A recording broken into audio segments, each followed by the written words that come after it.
안녕하세요, 여러분. 그린데이 아나운서 강예슬입니다.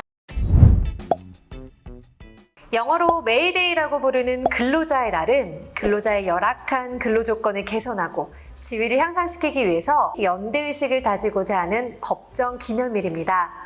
지금까지 많은 근로자분들이 근로조건 개선과 지위 향상을 위해 노력한 덕분에 근로자를 지키는 노동법도 조금씩 바뀌어가고 있는데요.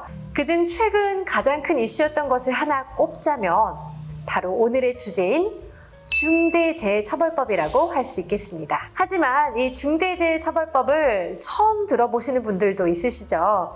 과연 누구를 처벌한다는 말일까요? 근로자를 위한 노동법은 맞는 걸까요? 이름만 들으면 자동으로 머릿속에 물음표가 막 떠오르는데, 자, 그럼 지금부터 제가 알기 쉽게 설명해 드릴 테니 여러분 따라오시기 바랍니다. 중대재해처벌법이란 기업에서 사망사고 등 중대재해가 발생했을 때 사업주, 경영책임자, 공무원 및 법인에 대한 형사처벌을 강화하는 내용의 법안입니다. 사업주와 경영책임자에게 위험 방지 의무를 부과하고 이 의무를 위반해 사망 혹은 중대재해에 이르게 했을 때의 처벌 수위를 명시하고 있습니다. 여기서 포인트! 현행 산업안전보건법은 안전보건 규정을 위반한 경우에만 사업주를 처벌하지만 중대재해처벌법은 재해 발생 시 사업주에게도 법적 책임을 묻습니다.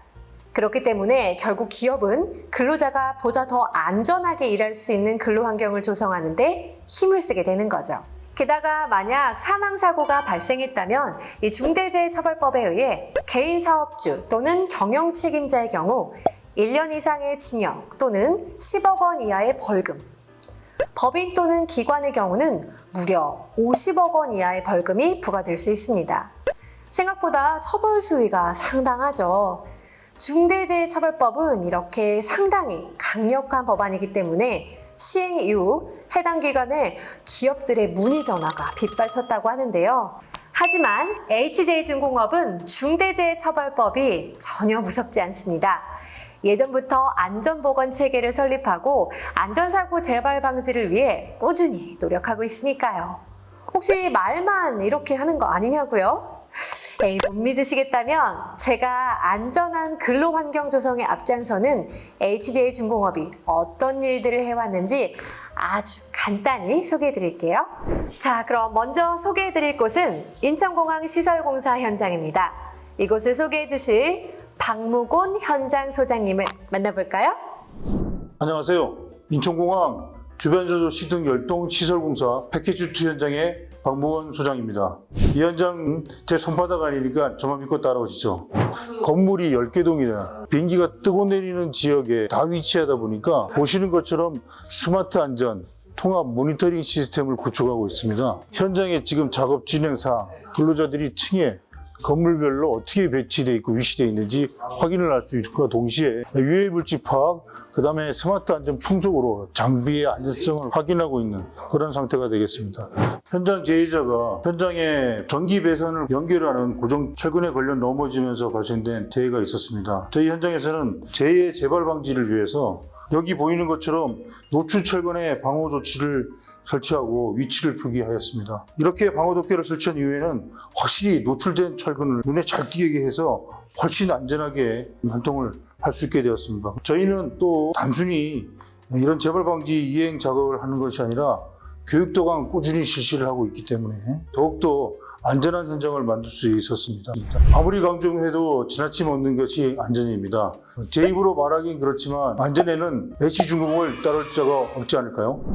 이야, 정말 꼼꼼하네요. 그럼 다른 현장은 과연 어떨까요? 다음으로 찾아가 볼 곳은 홍대 아트앤디자인밸리 신축 및 체육관 개보수 공사 현장인데요. 이곳에서는 또 어떤 개선 사항이 있었는지 함께 찾아가 보시죠. 안녕하십니까. 저는 안전팀 이용빈 기사라고 하고요. 홍대 아트앤디자인밸리에서 근무 중에 있습니다. 지금 저희 현장에는 가시설 공사와 형틀 공사가 주로 이루어지고 있습니다. 저희 현장에서 재해자가 안전 통로를 이동 중에 발목을 접질리는 사고가 있었는데요. 그런 사고를 예방하기 위해서 저희는 첫 단과 끝단에 근로자들이 끝단을 인식할 수 있게끔 야광 테이프를 부착하여서 시인성을 높이는 조치를 하였습니다. 네, 모든 재해는 되도록 일어나서는 안 되겠지만 일어난 재해에 대한 재발 방지를 하는 것도 중요하죠. 또 당연히 앞에서 보여드린 두 현장뿐만 아니라 다른 현장에서도 보다 더 안전한 작업 환경을 위해 많은 분들이 불철주야 노력하고 있다고 합니다.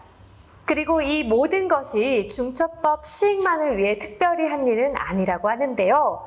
법적 요구에 맞게 실시 주기나 보고 방법 등을 변경한 것은 있지만 사실 중처법에서 요구하는 사항들이 이전부터 계속 해오는 일이었다고 합니다.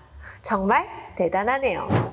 자, 여기까지 근로자의 날을 맞아 중대재해처벌법이 무엇인지 또 안전한 근무 환경 조성을 위해서 HJ중공업은 어떤 노력을 하고 있는지 전해드렸는데요. 안전은 스스로 주의하는 것도 필요하지만 우리 모두가 힘을 모아 좀 더 일하기 안전하고 편한 환경을 만드는 것이 먼저겠죠. 안전은 권리입니다. 언제나 중대재해 걱정 없는 하루하루를 응원하겠습니다.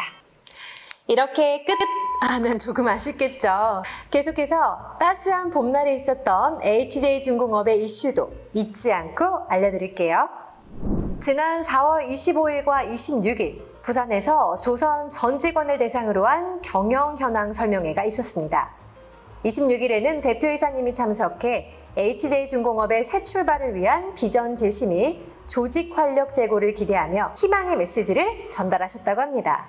네, 이번 5월의 시작은 기쁜 소식과 함께였는데요. 지난 5월 2일 비정규직 43명의 정규직 전환식이 남영동 본사 3층 오디토리움에서 진행됐습니다. 전환식에서는 대표이사님이 빠짐없이 한 분 한 분 직접 사령장을 수여해 주셨는데요. 수여가 끝난 후에는 진심이 담긴 당부의 말까지 낭독하셨다고 합니다. 저 또한 43분의 정규직 전환을 기쁜 마음으로 축하드립니다. 와, 5월은 반가운 인사 소식이 하나 더 있는데요. 바로 2022년 상반기 신입사원 채용입니다. 올해에는 얼마나 멋진 신입사원분들이 HJ중공업과 함께 성장해 나갈지 무척이나 기대가 되는데요. 이번 신입사원 연수는 5월 23일부터 시작해 무려 3주차 일정으로 진행된다고 합니다. 지금 이 순간에도 열심히 연수를 받고 계실 우리 신입사원 여러분, 진심으로 환영합니다. HJ중공업에서 날개를 마음껏 펼치실 수 있기를 바라겠습니다. 그리고 신입사원분들의 풋풋한 모습을 엿볼 수 있는 유쾌한 콘텐츠들도 쭉쭉 HJ중공업 채널에 올라갈 예정이니까요. 앞으로도 많은 관심 부탁드릴게요. 네, 저희가 준비한 사내 이슈는 여기까지입니다. 요즘 햇살이 많이 강해졌죠. 여름이 성큼 다가오고 있는 게 실감이 나는데요. 다음 그린데이까지 모두들 더위 조심하시기 바랍니다. 그럼 안녕!